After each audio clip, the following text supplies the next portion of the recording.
John here, Elton's Retirement Journey and Travels, back with another video. Before I get started on this video, I want to take a moment of silence for those who may be affected by the shutdown, because this is going to be a touchy subject today.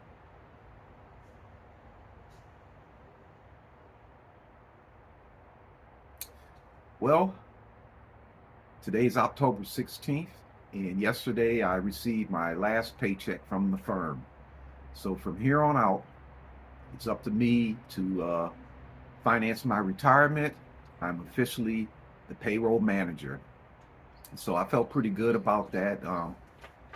Not having to be bothered with work anymore and getting a check like that deposited into your bank account, and having the 30 hours worth of work that I did in August sitting there just in case I needed it, put me over the top for the rest of the month of October. So I'm free and clear, and I'll be able to do all the things I need to do the remainder of the month, not miss the beat, and go ahead and take that European vacation.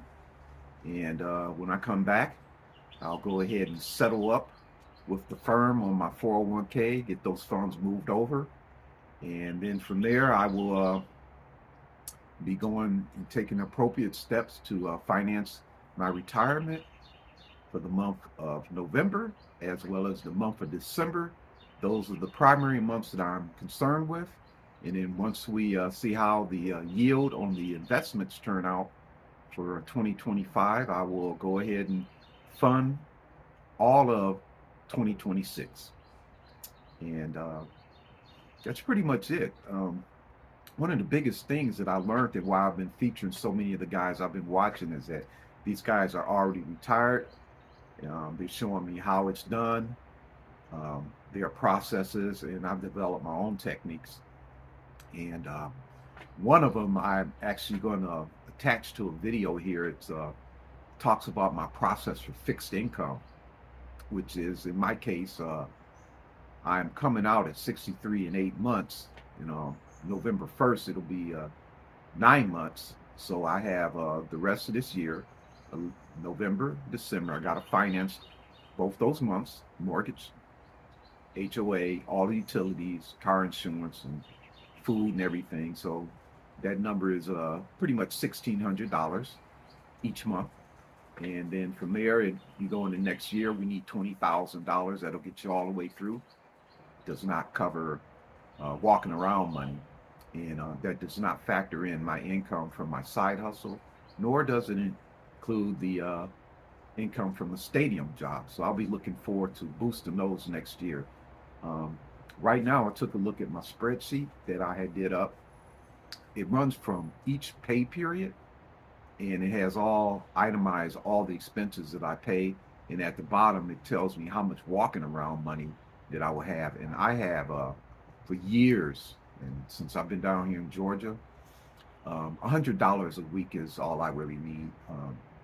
With that, I can get anything that I need, dollar store items, pick up extra meal, NBA game, meals down at the Monday Night Football.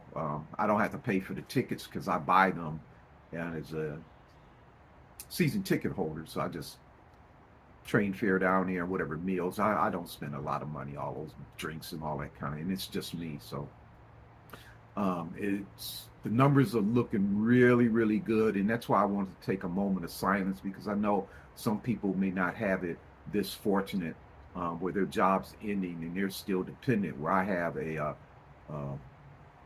nest egg and guardrails set up for myself. But it's looking pretty good. Finishing up the third week in retirement, be heading out of the country after that. And when we get back, like I mentioned, we'll go ahead and get that 401k allocation transferred over, hopefully in kind. And I've got the investments already set up. I think I covered that in one of my videos. And once I go ahead and do the transfer to shore up myself for the remainder of the year, it's just on easy street. That's about it. I'll just be sitting back. Now, one of the great things I like about being retired now is whatever I got to do, I can take my time. Like right now, I'm doing this video because I want to get it done before the air conditions start coming on out here on this porch. And plus, I like being like this. One of my guys I used to watch, his name is Mike over at the retirement train. He used to sit out on his porch like this and say, talk about, yeah, I'm here in Bernie, Texas, and it's going to be cool today, sipping on his coffee like this, reading his Wall Street Journal and coming up with articles, talking about what it's going to be like in retirement. So for me, it's very critical that I have the income set up to cover me because I am bridging to 65 and then I'm going on to Medicare. And from there, we've got all of the 2027 and then 2028. And then the good thing about me is that I don't have to go all the way through the year that I turned 27. I just let a month go by, and the next thing I know, I'm 67, and I can start collecting, and then that's it. So I just bridged for 3 years, and I'm good to go. And yeah, it's feeling pretty good. So as a retiree, I've just been my little projects that I've been working on. I do them a little bit at a time. If I got all stuff thrown around in my bedroom now, I've got some things that I need to do with cleaning the little shutter panels, brush them off, try and dust them off, and I got some stuff that I'm going to scrape them and try and get them white again, and all that little corners of dust that build up. I get that done and put some things back together, and I'll be good to go with that room. I should be pretty much done there until I pull everything out the closet. And that's something I started, first Monday that I was off. But it's the third week now, and I'll just be getting that wrapped up. But because I could take my time. And other than that, we've got the volunteer work. I've been trying to get involved with that. Yesterday, I went and a guy at the my side hustle was talking about how you can get a haircut for $9. It turns out it's a school, and they charge $9 for the students to cut your hair now. I normally pay $30 for a haircut and mustache trim, so it was $9. So with that being, and I gave him a $5 tip or $6, $15.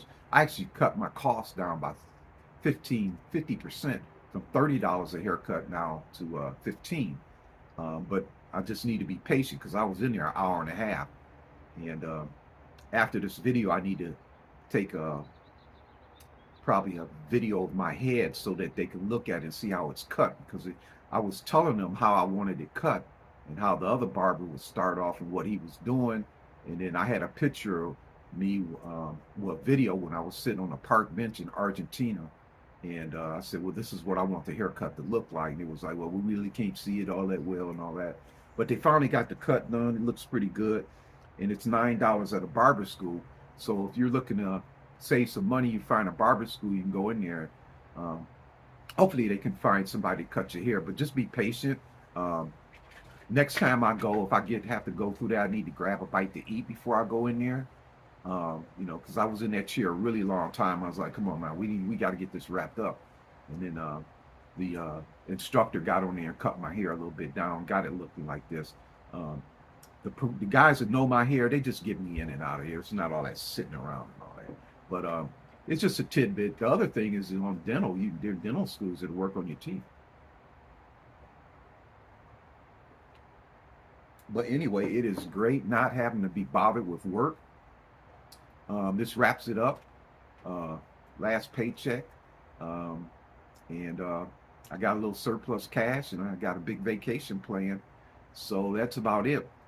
As far as how I'm going to finance this, now that I'm retired, I'm going to link a video talking about fixed income, and it's going to explain in detail how I go about accumulating the fixed income, because it's not about the equity.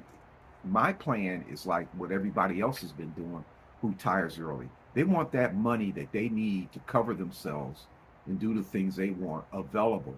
They don't want to be, waking up and all of a sudden the market accumulates 500 here, 700 here, 800. the next thing you know, it's off by those large percentages like it was early in February when the Trump tariffs were implemented.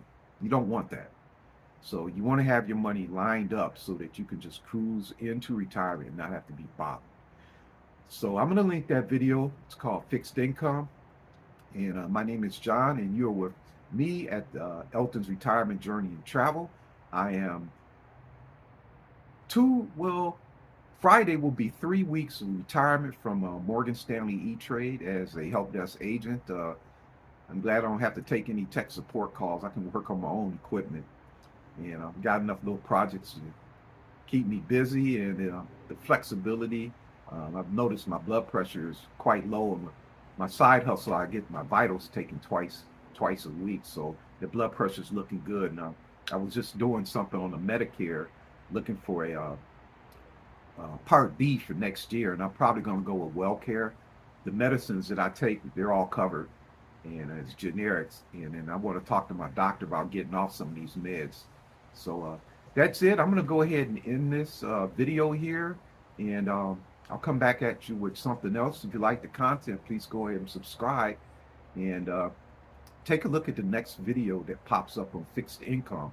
That'll fill you in on how I'm planning to finance this retirement, even if the market crashes as I bridge 3 years before collecting Social Security at 67. My name is John, host of the Retirement Club. Thanks for viewing, and make it a good day.